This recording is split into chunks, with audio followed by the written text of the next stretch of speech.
Okay, sure. Let's go ahead. All right, good afternoon, everyone. Thank you for joining us today. My name is Brian Richards. I'm a health promoter at Taboo Community Health Center. On today's session, where faith and mental health meet with Dr. Karen Stanbury. Thank you for joining us. I'm going to just talk about Black Mental Health Week really quick. Black Mental Health Week is designed to support positive mental health of Black communities and individuals by providing alternative ways to support mental health and wellness. This year's event will work again to amplify the voices of Black communities and bring much needed awareness to historical and current effects of systemic anti-Black racism on mental health and wellness. The theme for Black Mental Health Week 2023 is Be You, Be Well, and our presenter today will be talking with us with that in mind. There will be a short survey that will be placed in the chat before the end of this session. So if you would please be able to provide some feedback for us. Also, this is a recorded session. I will now continue with the land acknowledgement.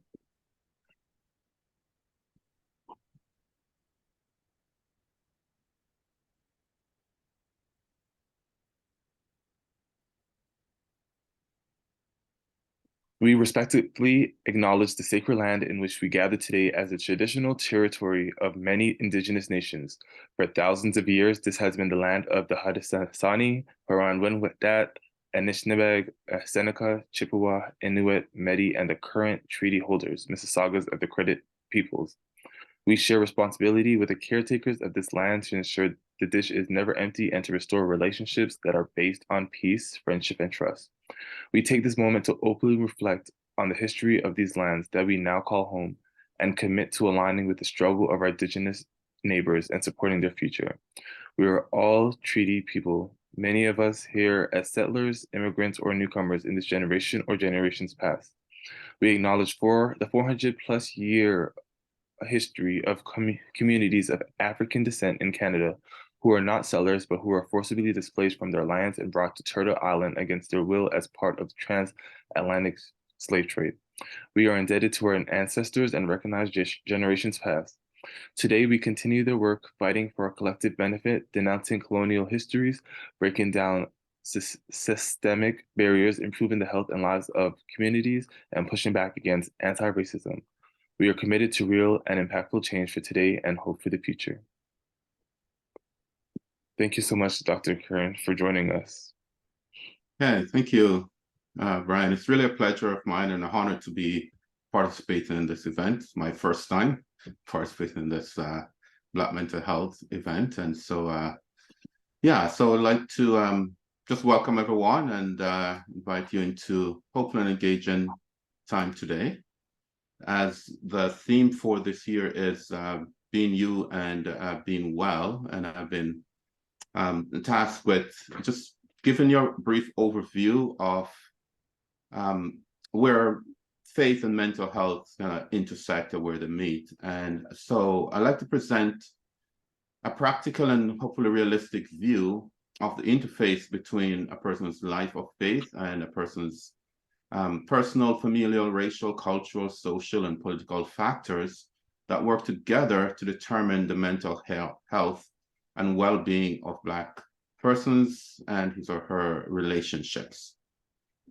So this overview examines and refutes movements from the evolving Western cultures that have separated a person's spiritual life from their mental health.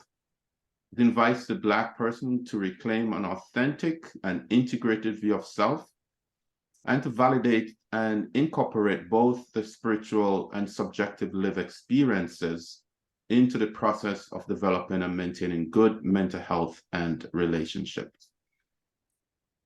Because faith is central to the lived experience of many people's lives, to genuinely be you and to be well, it's essential that we demystify the relationship between faith and mental health that has been distorted in parallel with the 400 years of 400-year time frame of anti-Black oppression, racism, marginalization through the slavery process. So as we get into my presentation today, which is within a 1 hour framework, or just a little bit under that, because at the end we'll have question and answer. I'd just like to introduce myself a little bit, just to kind of help you to locate me as you're listening to me. So, personally, I'm really passionate about helping people thrive in their personal lives and their relationship, both spiritually and in those lived experiences.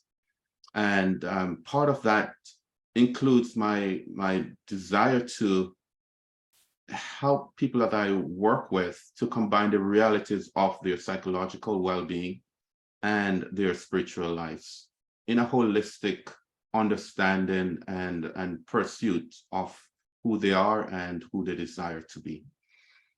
So in terms of context, I'm a registered psychotherapist. I'm a registered marriage and family therapist, and I work in my own private practice. Also, I'm a professor at Tyndale University, training psychotherapists and registered marriage and family therapists for very said endeavor.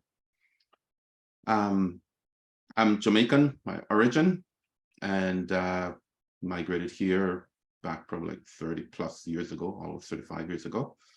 And have lived through much of what many of you probably have lived through in terms of the impact of systemic racism, navigating a system in which one might have felt like, we're gonna uphill climb most of the journey.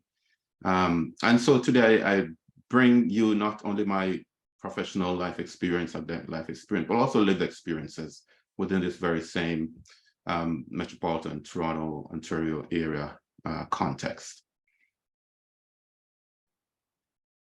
Just so before we get into some of what I like to kind of delve in a little bit, I like to just define some of the terms so that we're on the same page when we're talking about faith, and then also we're talking about mental health.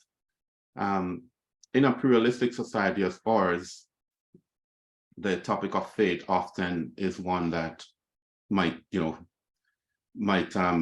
include a question sign, like, what are you talking about? Which faith? Whose faith?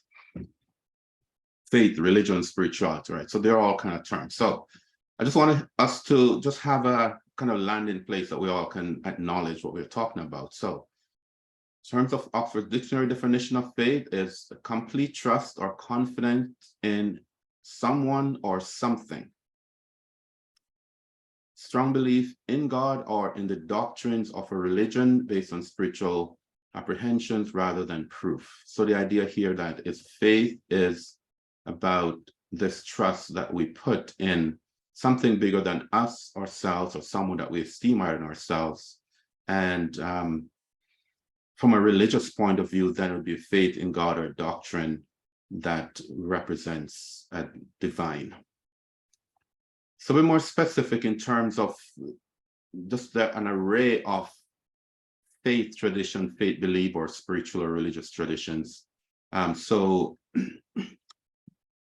Michael Green here offers some explanation or some categorization, I should say, of various faith beliefs or tradition or spiritual tradition. So just like to first acknowledge, because I know we're talking with a pretty wide audience here, and different ones of us may have different faith understanding or faith allegiance or background. So these 7 areas or 7 categories just kind of generally put different expressions or understanding of faith within a continuum, if you will.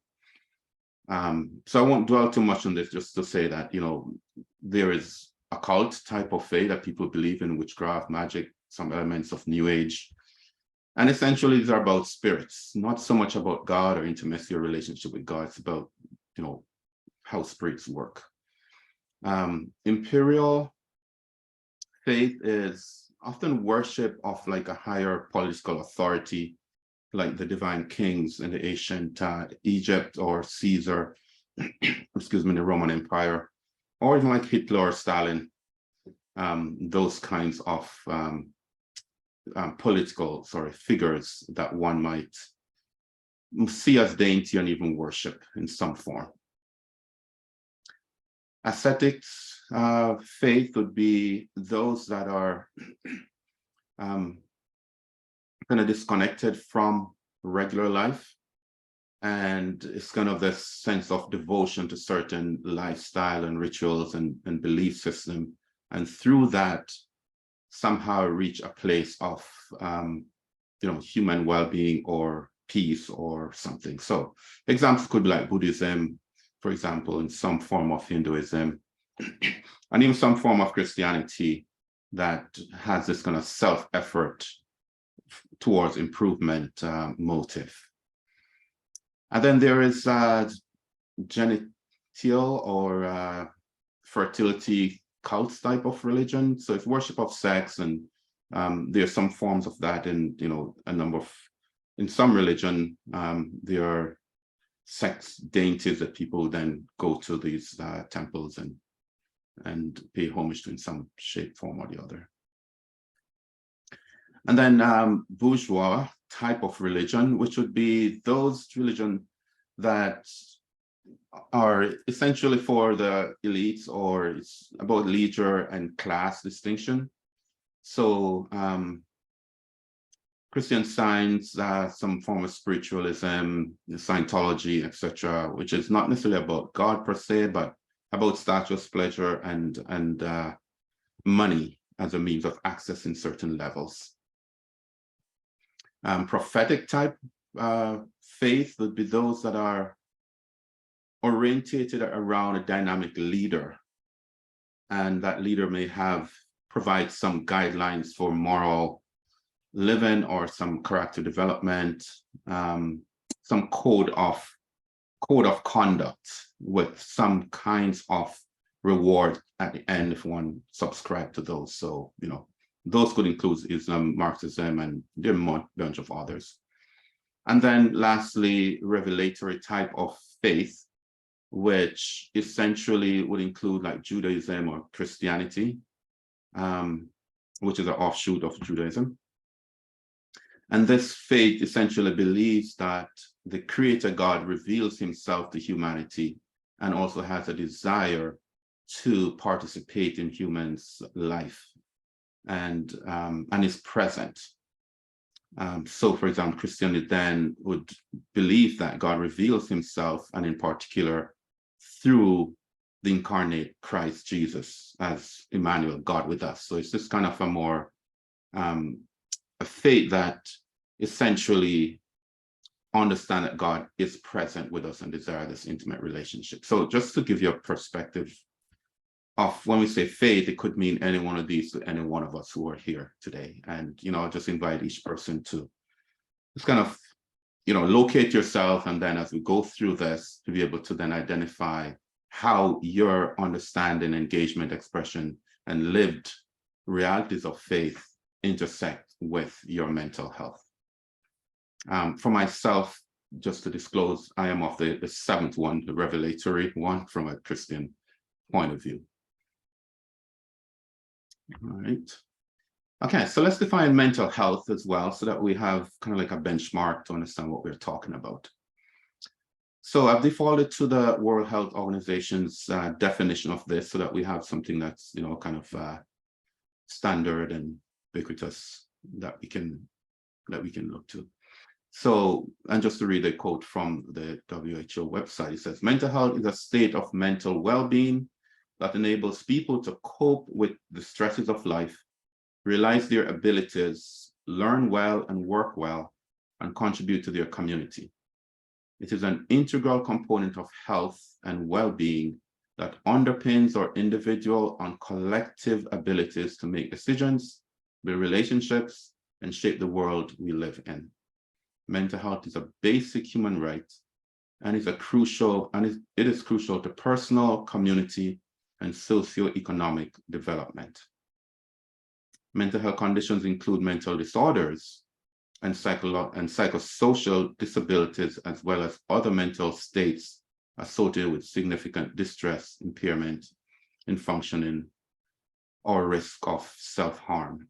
So a few things I'd just like to kind of underline here is that, as in the case here, that it's a state of mental well-being that enables people to cope with the stresses of life, to realize their abilities, to learn well, and to work well, and to contribute to our communities. And so to put this within context of Black experience as a result of the realities of colonization, is that the personal, community, and socioeconomic development, as we can all understand and attest to, has been compromised clearly by colonialism, by anti-Black racism, and therefore we can acknowledge then that this system, this oppressive system, has had negative impact on our mental health in a general sense. Okay, so that's very important to keep in mind. Other definitions here, like to just kind of walk us through. Psychotherapy, I know it's a term that not everyone is familiar with, but I like to present this because psychotherapy is primarily a thought-based therapy that is intended to help people improve and maintain their mental health and well-being. I know within, and I'll talk a little bit more about that, but part of the impact of oppression, anti-Black racism, is to disavow the value of mental health, and rather to stigmatize it as it's your problem, you should deal with it, you should fix it, right? Rather than looking at it as a part of human beings' health and well-being. And so the service of psychotherapy or counseling often is stigmatized as being something's wrong with you, why you need that service, right? So I just want to define this here so that we can be aware that, just like, for example, your physical health that would define as dysfunction in your biological organism and system, and that you go to a doctor who's expert in that to help you with it. In a similar way, then, for mental health, this is the profession and this is the service that quite often can be of value to help us to kind of realign our mental health. And so psychotherapists work with individuals, with couples and families, in whether individual setting or group setting, to alleviate some of those. In terms of how the intersection between our mental health and spiritual lives within psychotherapy, there's also present, and I'll talk a little bit more about it later on, an understanding and acceptance of what's considered spiritually integrated psychotherapy. So there's a psychotherapy that includes, not only includes, validates, includes, and incorporates a person's spiritual life and spiritual dimension in the process of addressing mental health issues. Okay, so that's very important just to bear in mind. So I know in some of our lived experiences, this may not yet come to fruition, or we have not yet seen this lived out, but just to let you be aware that, in fact, from a professional point of view, there is such a thing. Okay, so yeah, let's bear it in mind. So brief history of the relationship between mental health and spirituality. So essentially, we're looking here at a Western culture and looking at, eventually I'll talk about some of the racial and cultural pieces that integrated. But what's important to understand is that within the Western culture, movements over different time periods essentially shifted what would have been in a pre-Western culture, pre-Enlightenment period, which is then, before the 1800s, right? That the understanding of a person's physical and spiritual realities were more of a consistent understanding and interpretation. So the data from the physical world, so our physical bodies or mental health or all aspects of human life and functioning, including the spiritual dimension of faith and spirituality and religion, were considered as being consistent in terms of normative or integrative parts of how we function as human beings. And so I'll just kind of walk you through this here, is that the presupposition that we held, that mean the unquestionable understanding, right, was that physical reality exists by virtue of creation. There was causality in the physical reality, meaning it was purposeful. Things were made for a purpose, right? And that the human mind was also capable of logic, capable of understanding this physical reality we live in, that there was some divine being that was, responsible for all of this. And that we had essentially, as human being, a spiritual dimension. So there's this kind of taken for granted understanding of a connectedness to something other than ourselves or bigger than ourselves. So that presupposition would be what would frame the worldview that would then invite the human beings then, and both from a religious point of view and also from the state point of view, to look at whatever experiences that happen in the world and in human endeavors and understanding as being consistent with both of these. So yeah, so that was, before the early 1800s. And again, we're talking about a Western world view. In the Eastern world view, again, I'm from Jamaica. Many of my students I work with, people I interact with, are from Eastern world. And many will tell me that, back in our country, this thing didn't really happen, or didn't happen as such, in such a way, right? So for us here today, just, you might be from an Eastern culture and you may be like, I don't know about this, or I didn't quite understand what this is all about. But yeah, so this is more a Western perspective. So essentially, before the late 1800s, faith and mental health were friends, in other words, right? They shared kind of camaraderie. And then we moved to what has been considered the modern period, or modernity culture, or another term for that bigger time period is the Enlightenment period. And during this time, the worldview shifted from what was before. So comprehensive dualism then kind of marked modern culture in the Western world.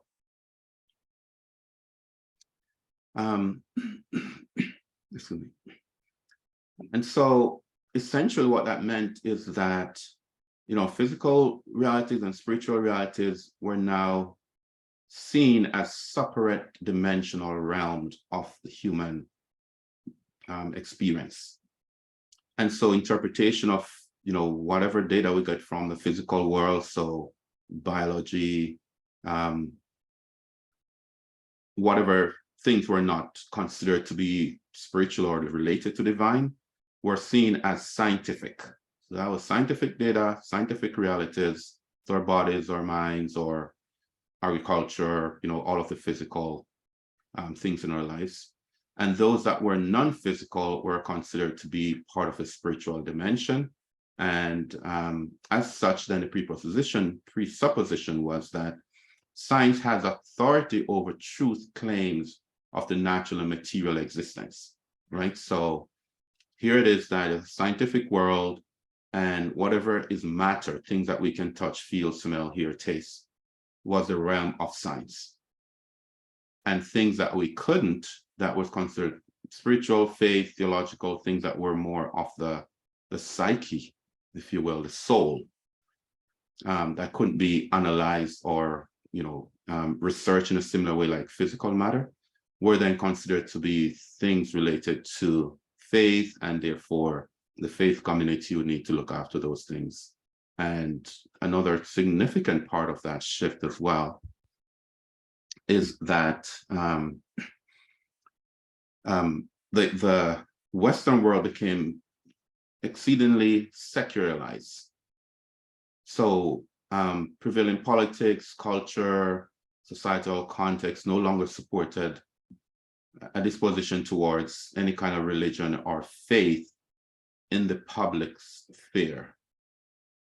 So in the public sphere, meaning, the highest level of education, politics, government, and all that, took on a real secular view of life and kind of renegated the spiritual to kind of like the private sector. You can have your faith, do your thing, but this is not part of the public sphere. It's in this worldview that the English naturalist Charles Darwin in the mid-1800s developed his theory of evolution, right? In this secular milieu that he developed this theory of evolution. And this worldview around secularism also rolled out the red carpet for Sigmund Freud in the late 1800s to early 1900s, before he died, to bring forward his theory around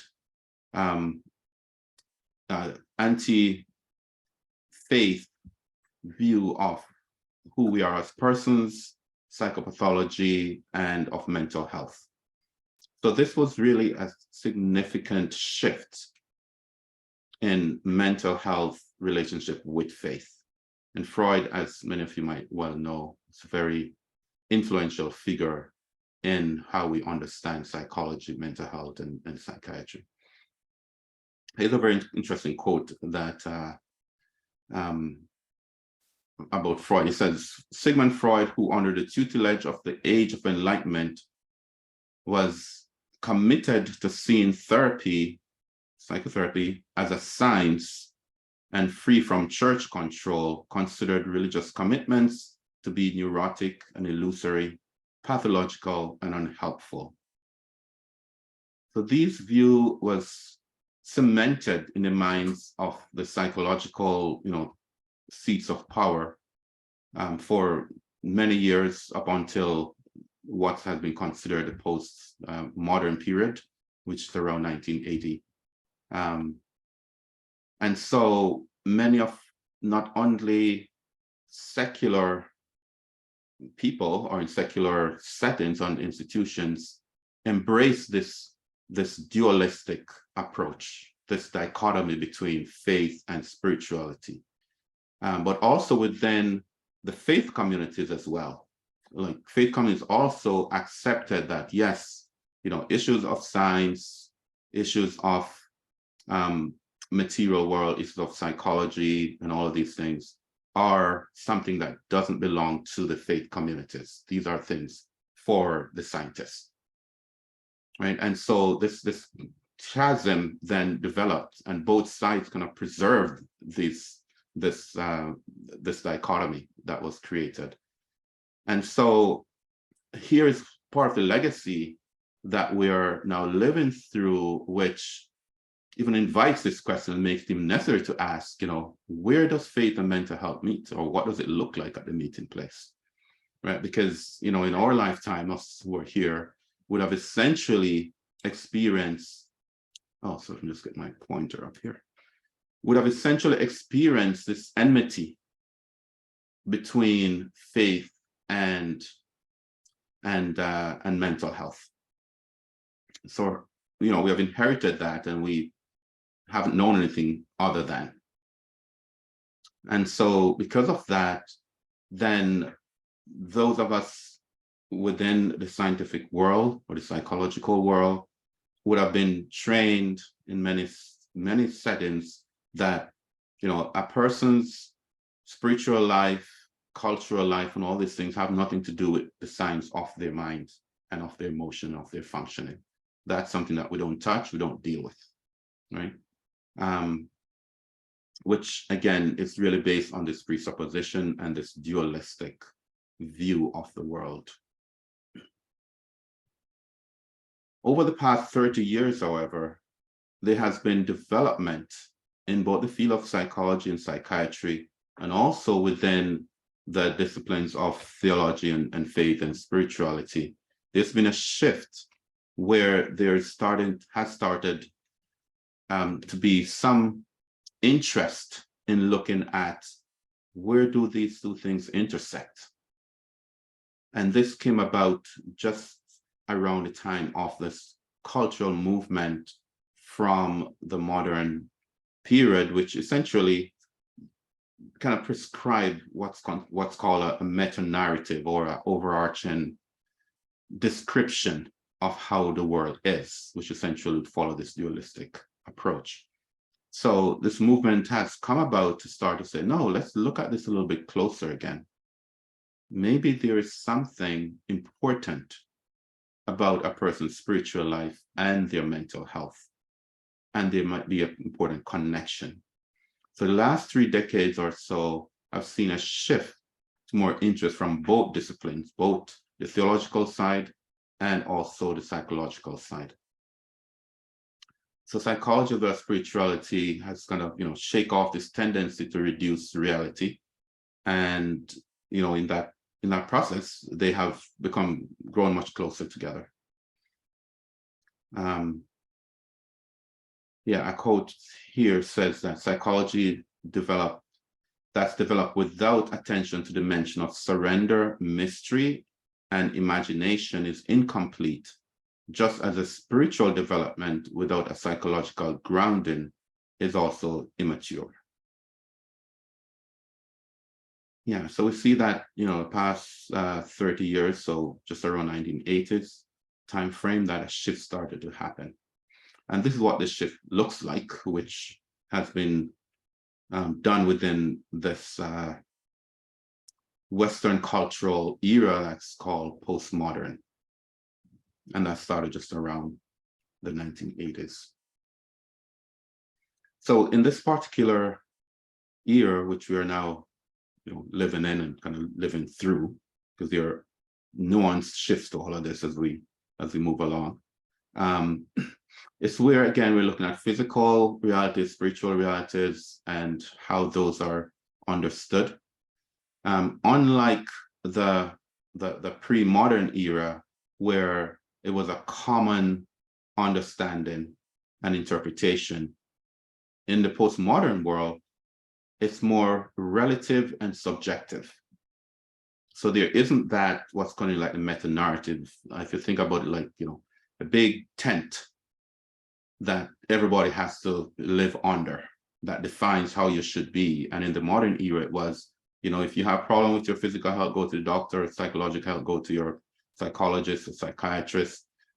Spiritual stuff, go to your, spiritual leaders, and those two parts of you don't meet, right? So that was the kind of rules under that big modernism tent, so to speak. In postmodernity, saying that the way that we look at the world is from a presupposition, so these unchallenged kind of, long-standing assumption that our reality is historical. So that means that we understand ourselves based on our historical realities. And for us as within the Black community, then that legitimizes and allow us to then validate our history, and how our history has impacted us and what it means and who we are from a historical perspective.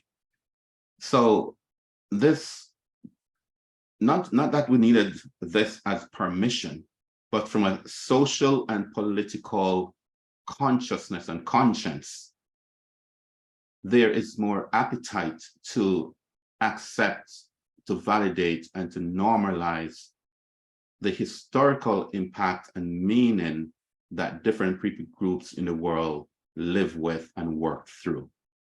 So here, as we're looking at this 400 years of history from slavery all the way to today, that the presupposition of postmodernism is that that's valid, to look at those histories and to deconstruct who we are based on those histories.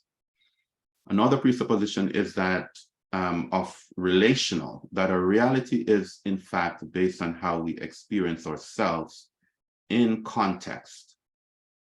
And what that means is that ourselves within our own immediate nuclear family, within our extended family, within our culture, within a community, and within the wider kind of socio-political, economic areas, that we have relationship, whether directly or ideological relationship, with so many different layers of life, and those things also are important. Personal experience that we have is important, so whatever that might look like. So a gendered experience, experience of able-bodiedness or not, educational level or not, personal experiences of whether it be traumatic experiences, whether micro, aggression trauma, or episodic type of trauma, so car accident or war, or being involved in violent crime or something like that. So all of these things are important to bring to how we make sense and interpret our lives. It's indeterminate, meaning that no one can kind of prescribe that this is how you should be, right? So a person who might have had a particular experience in their life, whether traumatic experience or maybe a very positive experience, that doesn't necessarily predetermine who you can be and who you ought to be, because there is a level of relativism where one can actually choose to be who they are, who they want to be. And then the whole idea of pluralistic, meaning that the presupposition is that we're not all one ubiquitous type of individuals, and all of our experiences can't be lumped into one single experience that is common to everyone, even within various people groups and racial groups or cultural groups, that each person would have their own unique experience within the bigger context within which one exists. So again, I've spent some time on this because this is very critical. This is kind of like the foundational change in mindset, this presuppositions here, that then leads to this kind of a relativistic worldview, which then can allow people in this postmodern era to reclaim their own unique history, relationship, personal experiences, and all of these things, because it doesn't have to be like the other person's for it to be legitimate. Right? And so from this worldview, then the realities of the physical world, of the spiritual world, is then interpreted as being very subjectively, it's interpreted, and relative to the individual who is presenting these particular data, right? So a person may say, you know what, here's my physical state, I'm suffering, I may be having some terminal disease or something like that, right, for example. And the person may also be bringing the spiritual significance of that experience that they have. And the interpretation of it now is that, yes, there's a connection between those, and this is bona fide interpretation, and therefore it's okay that we can bring these two parts of our life, faith, mental health, together, right? So in a postmodern era, then here there are friends again, progressively, I should say, because there are still some segments of the society and of institutions and of cultures that kind of timidly, only kind of, give assent or acceptance to this idea. However, there are some very important organizations and movements that acknowledge this friendship between both. So, for example, the American Psychological Association, they have developed in the early 80s what they call Division 36, which essentially looks at how spirituality and psychology or mental health works together. And out of that division, they also have even an award that they give each year that shows that they award people who have contributed to this integration of faith and mental health. In Ontario, our very own College of Registered Psychotherapists of Ontario also validates the spiritually integrated psychotherapy as a bona fide treatment modality for people who want to make their faith part of their mental health improvement journey. So let's see, so as we're trucking along with time here, I want to just share some of the details of a research that was done through the APA, the American Psychological Association, that delineates 5 components that kind of underscore the significant importance of faith and mental health. So one of the findings was that the significance of culture in human healing. So this is because spiritual and religious practices are intimately connected with ethnicity and culture. And so therefore, cultural understanding and inclusion in the treatment of mental health then becomes very important. Right? This would not have been the case, back in the modern period. Culture would have been ridiculed, neglected, or totally ignored. But this scientific research through the APA has now validated this. The other is creative power of ritualized dependence. So that means is that this is seen as various forms of spiritual rituals or worship and liturgy or liturgical practices by all different forms of religion that people participate in a way that is transformative for them and holds transformative or healing powers towards psychological well-being, these religious practices. So this was also one of the results that people gave attestation to the fact that, yes, when I practice my spiritual rituals, so whatever that looks like, prayer or reading or meditation, then there's an improvement in mental health. Right? And so this is one. The other is the psychic or the mind-soul function of belief or of faith. So in other words, in sharp contrast to Freud, who regarded belief as a peripheral or even pathological phenomena. I remember the quote I read to you earlier, where Freud had proclaimed during that earlier Enlightenment period that religion, belief is pathological and it's neurotic and illusory. So here from this research, the American Psychological Association has concluded that believing, right? So it's empirical research that found that a person's act of believing or having faith functions to be much more central and normative, quite understandably so, in human personality, and that the act of believing, having faith in a divine or someone bigger outside of yourself, is primarily active, is a primary activity of the psyche, and that is present from birth and throughout one personal development. So now here's research validating the spiritual or the faith component of one's own mental and psychological development.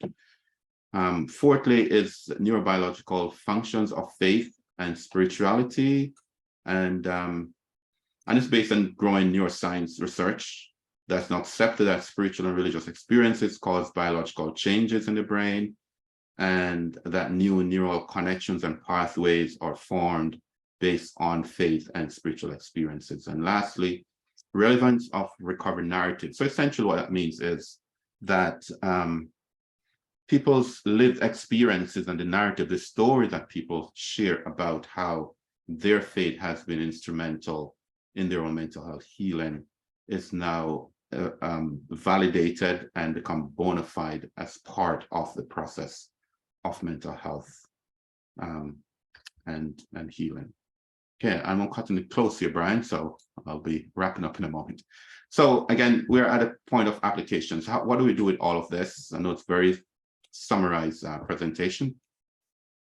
But in this process of being you and being well, I invite you then to, start or continue to intensify appreciation and validation of your subjective realities and experiences. Instead of continuing to let the 400 years of anti-Black oppression and deception of who we are, our values, our worth, our potential, our abilities define us, instead of doing that, to take steps to reclaim the significance, the worth, the value of our own race, culture, and our spiritual life.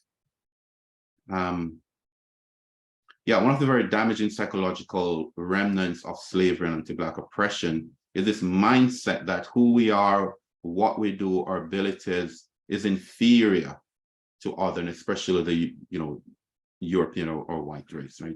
So this is kind of almost like this mindset that often is kind of sitting with many in the Black community. So importance to reclaim that, to seek to understand and to deconstruct the strategies, the approaches and tactics of the colonial oppressive systems and reclaim our dignity, worth, rights, and freedom. And by what I mean seek to understand, it's kind of like what I present to you here today. Understand what's going on, how the world has been working for these 400 years and even prior, so that we can make informed and confident changes in our mindset and know that it's authentic and it's authoritative switch we're making. Acknowledge the holistic, physical, emotional, mental, spiritual, racial, cultural, and social dimensions of our mental health and our spiritual lives. And I've walked you through some of pieces of that. And then to change our personal, familial, and community narrative. And this part is very important in that often we can look at ourselves or family or our community, and we use languages, we use metaphors, symbolism, and overall kind of expressions of who we are in ways that perpetuates the oppressive narrative that we have kind of come to know. So here the invitation is to really take intentional steps to change that. We can't only wait for the oppressive powers to make changes, and yes, they are changing. We need to put pressures for that to happen, but we too need to step up, reclaim our grounds, reclaim our lives, and the truth of who we are as liberated people. So both mentally and spiritually. All right, so I want to stop here because I think not too much more, except to say just really briefly that it will take a village to foster, this new mental and spiritual health. It's not a silo thing. So seek appropriate peer support, seek community support, seek professionals that can help us with that. Have conversation with your family, with your kids, and yeah, and take the courage to change, grow. It takes effort, it takes courage, it takes patience and perseverance.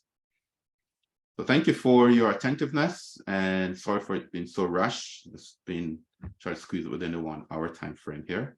And now I'll turn to O'Brien to just field any questions that might have been there in the chat or live. Yes. So thank you, Dr. Kern. Are there any questions that you might have? And again, thank you. This topic is very important. Mental health and faith are two topics that you don't really hear a lot about, just because a lot of people don't, they don't believe that mental health is a real thing, or they try to demonize it. So thank you so much for talking on this topic. Yes, you're welcome. All right.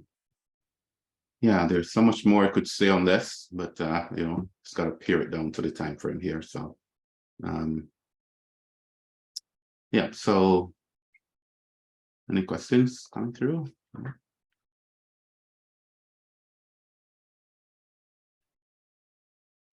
There's a comment. Great job, Dr. Stanbury. Okay. All right. Thank you. So I do have a question. Yes. Go ahead. So how do you start a conversation about mental health and Mm, faith when there might be mm, families who come from certain parts of the world where they don't really discuss that. What were you like? Where did you mm. start that Yeah. conversation or how to Yeah. start it? How to start it. Yeah. I think one of the things that's very important is start at a validating point. Right? So, whatever kind of initiated the conversation or the interaction around the topic is to acknowledge the person who is sharing what they're sharing and to validate their lived experiences, right? So don't start in opposing. One of the things I learned from, one of my mentor from his literature is about, seek first to understand a person before try to get them to understand you. Right. So if the person bring up a topic around, here's what's happening for me, here's the struggle I'm having. Just ask about. So what's that like? What's happening? If it's a mental health, if it started a mental health point of view, then just be more curious about what's going on there for them, and then to invite them to consider, how does this connect with your spiritual life? If so, right? And if you don't think it's connected, what are barriers for even thinking about the connections? What have you learned? How have you seen it? What do you believe? That kind of thing, right? And then just to kind of go from that handle.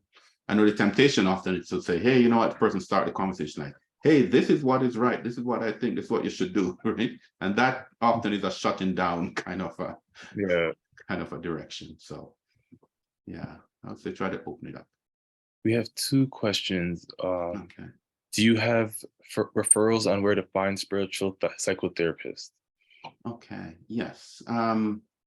So there, we're in a phase right now that the whole field of psychotherapy is growing, and there are lots more Black psychotherapists, even though still not enough, but there's still more. Um, and so just a search online on Google search would do that. Just put in, spiritual, put in religious or whatever it is, and psychotherapy, and that will spring, because there's so many websites. For example, myself, I advertise in Psychology Today, and so if you go to Psychology Today website, and search, many people who find me said, yeah, that's where I search, or just search online. I find, I wanted a Black therapist. I want someone that was sensitive to spiritual things, and I was able to find it there. Thank you for that. A comment, we should be bold and courageous to go against the status quo to affect changes within our families and personal lives.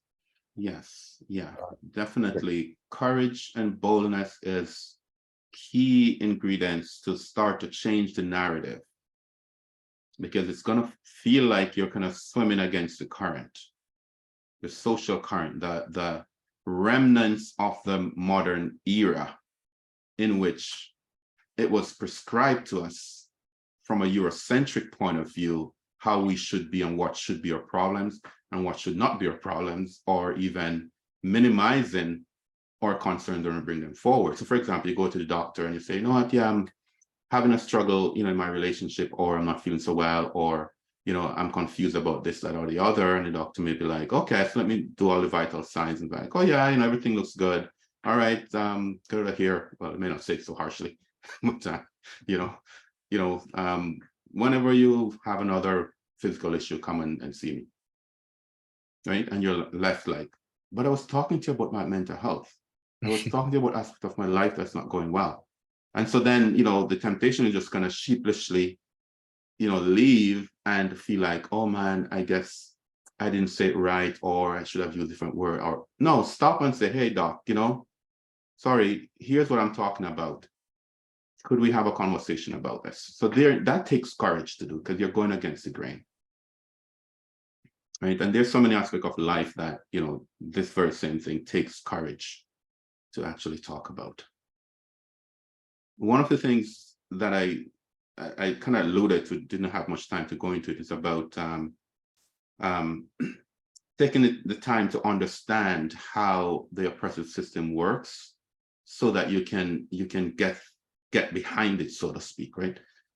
One of the challenges with that really takes courage is not to just react to, out of frustration, out of anger, the perpetuation of oppression or marginalization or discrimination, right? That's easy just to react to. Hey, I'm angry, this person brushed me off or whatever, right? Usually that doesn't produce, helpful outcomes. But just to pause, evaluate the situation, validate your needs, and then find the right channels to actually seek for the justice that you need, seek for the help, seek for, right? Instead of internalizing it and blaming ourselves that, oh, maybe I was out of turn. Oh, maybe, I don't know how exactly to say it. Oh, maybe, and this is part of the, kind of legacy history of, of slavery, of this oppressive, that we blame ourselves for things instead of validating our needs and taking the courage and the step to actually move forward to get those needs addressed. So yes, the courage is important. Thank you. We have 2 more questions. It's just a little bit after 4. So the first question is, what are some recommended resources to better understand our mental health and begin to make changes? Mm-hmm. Yeah, so as I put this presentation together, I hesitated to necessarily put up some resource, because the website here for Black Mental Health has a resource page, and there's some helpful organizations there that you can connect with to help you to make connections to some of those resources that might be helpful. So I'd encourage you just to go to the Black Mental Health Week webpage and just to peruse the resource page, and that will kind of get you going. All right, and the last question, is there a personal mantra you use? Yeah, I do. I was going to share a little story of myself, but we don't have the time here. So here's one of the mantras. Let me just kind of summarize it. Is first a clear understanding about freedom versus opportunity, right? So freedom versus opportunity. Clear understanding of the distinction between those two. And then in the category of freedom, to be able to, I guess, come to a place of validating your own sense of freedom through either through your spiritual beliefs and your faith and the foundation of your faith and how it defines who you are, and also through your mental health state, right? To just go back to where I talk about the definition of mental health, is this ability to make change, to manage one's life, to make decisions, to come into a place of self-acceptance and that sense of liberation, to say, I am okay.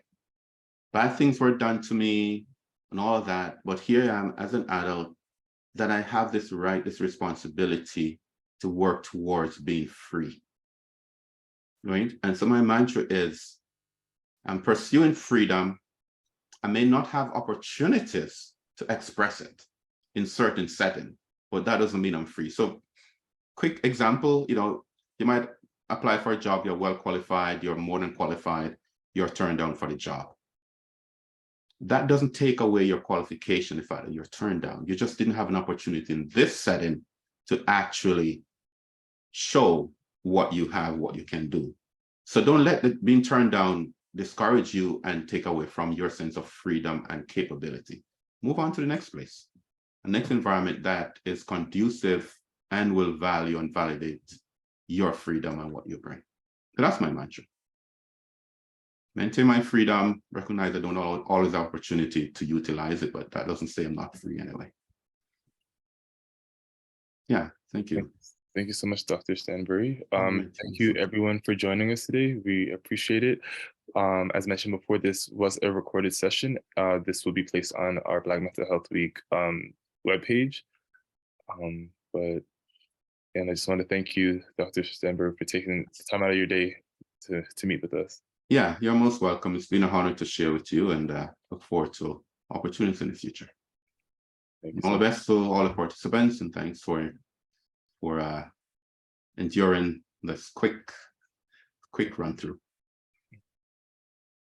Thank you. All All right, right, you're everyone, have a welcome. great day. You.